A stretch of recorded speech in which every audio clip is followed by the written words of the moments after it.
4 second.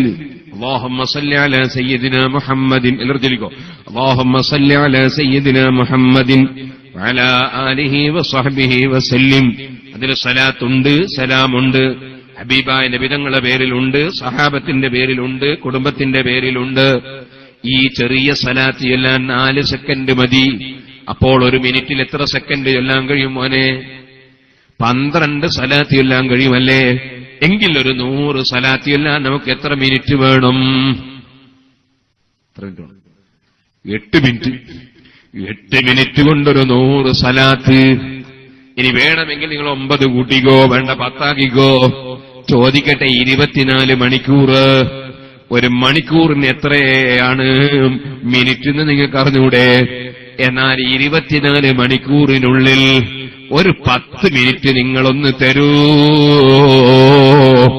ആർക്ക് വേണ്ടി? ഹബീബായ മുഹമ്മദുർ റസൂലുള്ളാഹി സല്ലല്ലാഹു അലൈഹി വസല്ലമ തങ്ങൾക്ക് എല്ലാ നന്മക്കും നിമിത്തമായ, എല്ലാ ജീവിതത്തിനും ഗുണകരമായ, നമ്മുടെ കൈപിടിച്ച് നാളെ സ്വർഗത്തിലേക്ക് നയിക്കേണ്ടുന്ന, അതേ നമുക്ക് പാപികളായ നമുക്ക് ശുപാർശ ചെയ്യേണ്ടുന്ന, നമുക്ക് വേണ്ടി റെക്കമെൻഡ് ചെയ്യേണ്ടുന്ന, അതേ നമുക്ക് ഹൗദുൽ കൗസർ മുക്കി തരേണ്ടുന്ന പടച്ചവന്റെ കോടതിയിൽ നമ്മൾ പേടിച്ച് വിറച്ച് ചെല്ലുമ്പോ അന ഫറതുക്കും മിൻദൽ ഹൗദി, ഹൗദുൽ കൗസറിന്റെ അടുക്കൽ ഞാൻ ഉമ്മത്തിനെയും കാത്തിങ്ങനെ നിൽക്കുന്നുണ്ടാകും, നിങ്ങൾ വന്നോളൂ, ഞാൻ അവിടെ ഉണ്ടാകുമെന്ന് നമുക്ക് മനസമാധാനത്തിന് പറഞ്ഞ ആ നേതാവിന്റെ പേരിൽ 100 സലാത്ത് ഒരു ദിവസം ചൊല്ലാൻ 10 മിനിറ്റ് പോരെ ചെറുപ്പക്കാരെ, കാരണവന്മാരെ?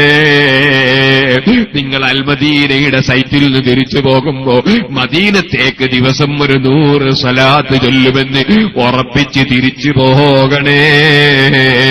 അതിന് 10 മിനിറ്റ് മതിയല്ലോ. വളരെ ചെറിയൊരു സലാത്താണ് ഞാൻ പറഞ്ഞു തന്നത്. അല്ലാഹുമ്മ സല്ലി അലാ സയ്യിദിനാ മുഹമ്മദിൻ വഅലാ ആലിഹി വസഹ്ബിഹി വസല്ലിം. അത് ഉറപ്പിച്ച് നിങ്ങളങ്ങ് പോയാൽ നമുക്ക് അല്ലാഹുവിന്റെ ഹദ്റത്തിലെത്തുമ്പോൾ അതേ നമുക്കാകെയുള്ള സമ്പാദ്യം ഹബീബായ നബി തങ്ങളോടുള്ള സ്നേഹമല്ലേ? നമ്മുടെ അഭിമാനം അവിടുത്തെ ഉമ്മത്തായതല്ലേ? അവിടെ അതാ 100 സലാത്ത്